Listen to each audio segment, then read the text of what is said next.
अंग्रेजी साहित्य की दुनिया में चार्ल्स डिकेंस का नाम सभी लोग जानते हैं, लेकिन डिकेंस जैसा व्यक्ति जब कैथरीन के साथ था तो क्या कर रहा था। कैथरीन उनके 10 बच्चों की माँ थी। घर में साहित्यिक दावतें होती थी। डिकेंस के प्रति इतनी समर्पित थी कैथरीन कि उन्होंने जो किताब लिखी थी वह भी अपने परिवार में खाने की टेबल पर क्या बनेगा उस पर किताब लिखी थी। What shall we have for dinner किताब का नाम था। लेकिन लंदन के डिकेंस संग्रहालय में सजी हुई यह किताब दरअसल एक गृहिणी के रूप में कैथरीन की भूमिका के साथ साथ उस दर्दनाक हादसे की भी याद दिलाती है जिससे ब्रिटेन और यूरोप ही नहीं बल्कि आज भी दुनिया का साहित्य जगत आतंकित रहता है या ऐसे प्रश्नों से जूझता है कि वे कौन से स्थितियां होती हैं जिसमें दुनिया के महानतम लेखकों में लोकप्रिय लेखकों में शुमार लोग भी अपने घर परिवार के संबंधों को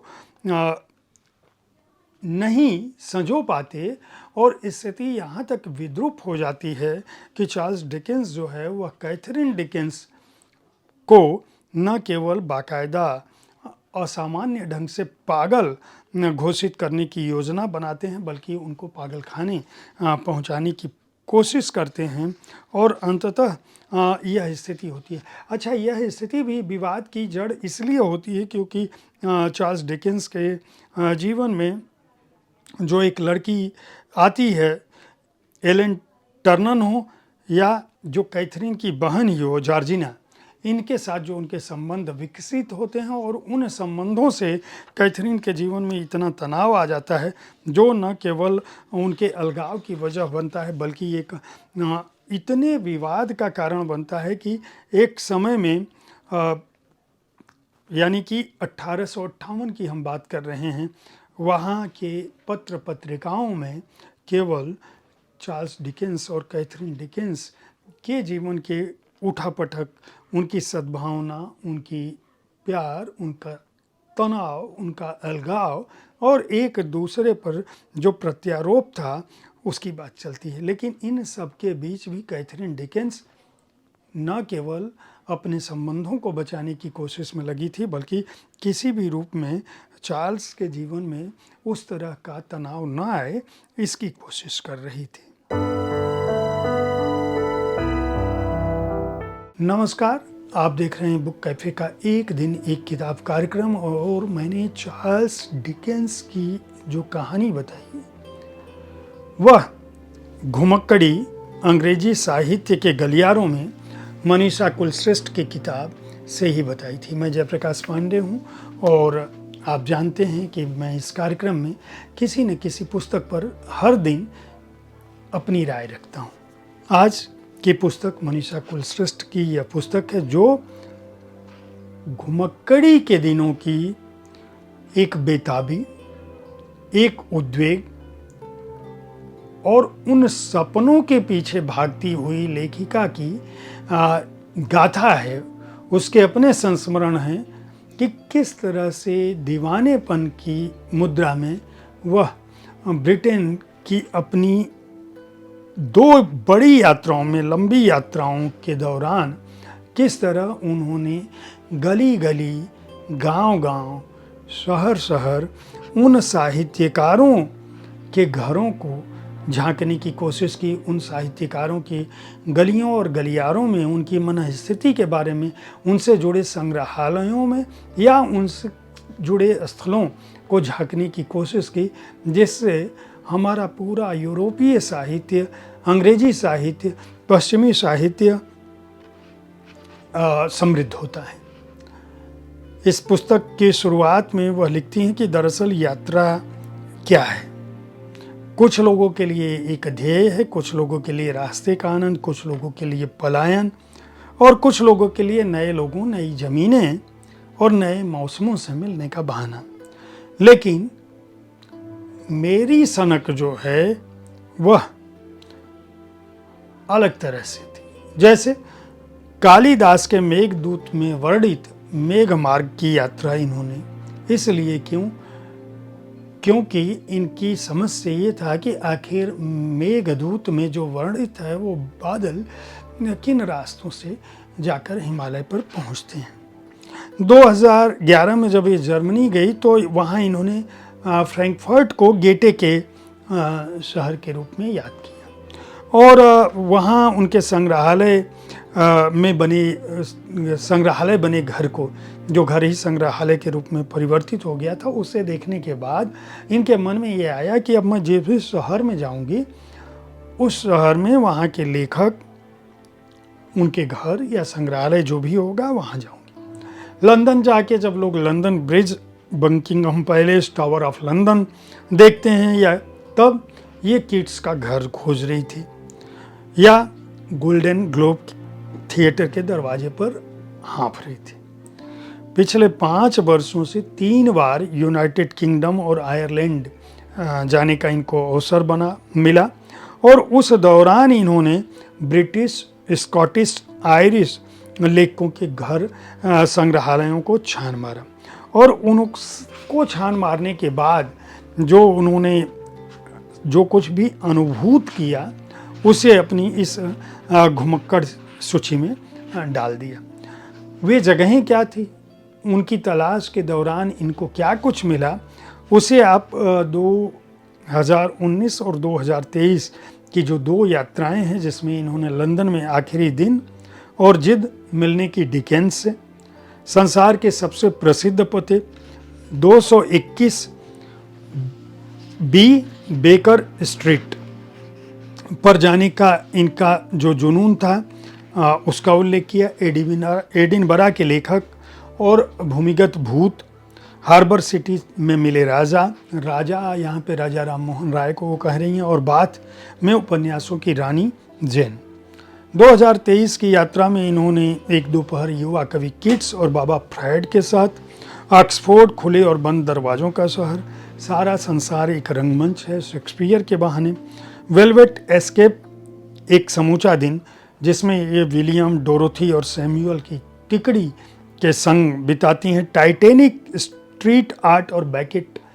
जब ये टाइटैनिक का जिक्र करती हैं तो इस बात का उल्लेख करती हैं कि दरअसल टाइटैनिक की जो घटना घटी थी उससे बहुत साल पहले, लगभग 1.5 दशक के आसपास पहले किसी लेखक ने हूबहू उस बात का अपने उपन्यास में उल्लेख कर दिया था जिसे सामान्य तौर पर औसत लेखक समझा जाता था कि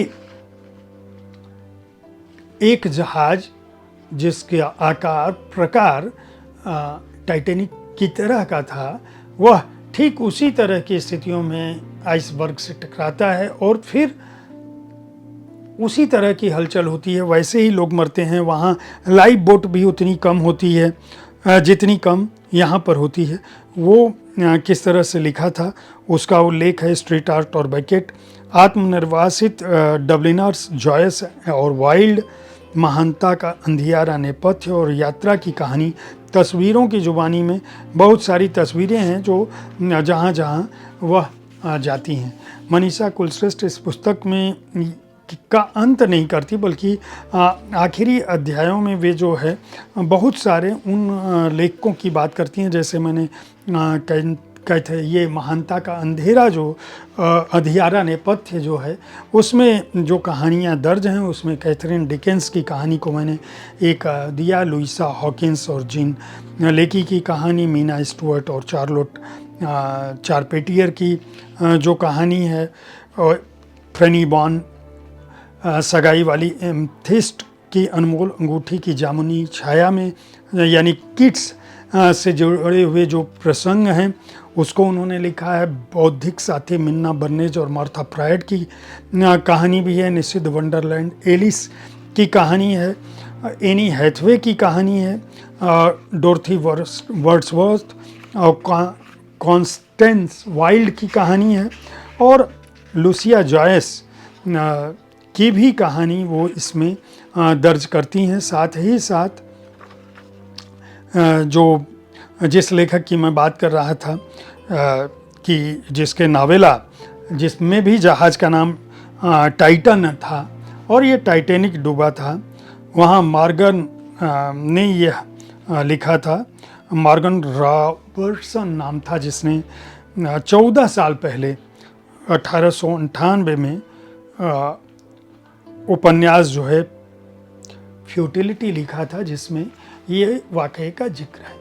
तो घुमक्कड़ी अंग्रेजी साहित्य के गलियारों में दरअसल मनीषा कुलश्रेष्ठ की इस रचना के साथ आप दुनिया के विशेषकर यूरोप के महानतम लेखकों के साथ उनके घरों में, उनके संग्रहालय में, उनकी खान पान, उनकी जीवन शैली, उनकी सोच, उनकी पढ़ने लिखने की टेबल, उनके जीवन में आई हुई स्त्रियां, उनके जीवन में घटी घटनाओं के बारे में भी जानते हैं। साथ साथ उस शहर की यात्रा तो करते ही करते हैं।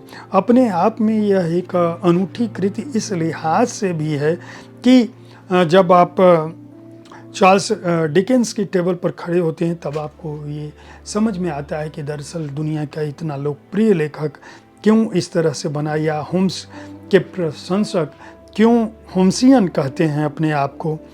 क्या वजह है कि जो लेखक लिखता है उसकी नायिकाएं जिस तरह का लेखक होता है अपनी कविताओं में, अपने उपन्यासों में, अपनी कथाओं में उस तरह के नायकों को, किरदारों को का उल्लेख करता है जिस तरह के किरदार कभी न कभी उसकी ज़िंदगी में या उसके आसपास से गुजरे रहते हैं।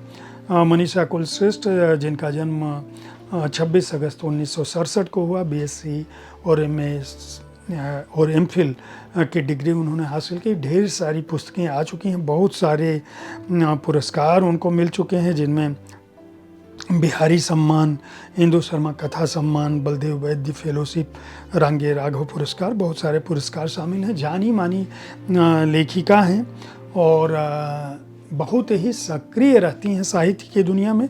घुमक्कड़ी अंग्रेजी साहित्य के गलियारों में के बहाने वह आपको दरअसल अंग्रेजी साहित्यकारों के घरों में भी ले जाती हैं और यह अपने आप में इस यात्रा संस्मरण को बहुत ही अनूठा बनाता है। सियोना प्रकाशन ने इस कृति को प्रकाशित किया है जिसका मूल्य 350 रुपये है और पृष्ठ संख्या जो है वह 186 है। उम्मीद है साहित्य तक का यह एपिसोड आपको पसंद आया होगा। इस कार्यक्रम में आप किस तरह की पुस्तकों की सोचना चाहते हैं उसके बारे में अपनी राय से मुझे अवगत कराएं। हमारी कोशिश होती है कि विविध विधाओं की पुस्तकों के साथ मैं आपके पास हर दिन पहुंचूं ताकि आप उन पुस्तकों का चुनाव कर सकें जिन्हें आप पढ़ना चाहते हैं। कल ठीक इसी समय ऐसे ही किसी एक कृति के साथ मैं फिर मिलूँगा। देखते रहिए साहित्य तक। धन्यवाद।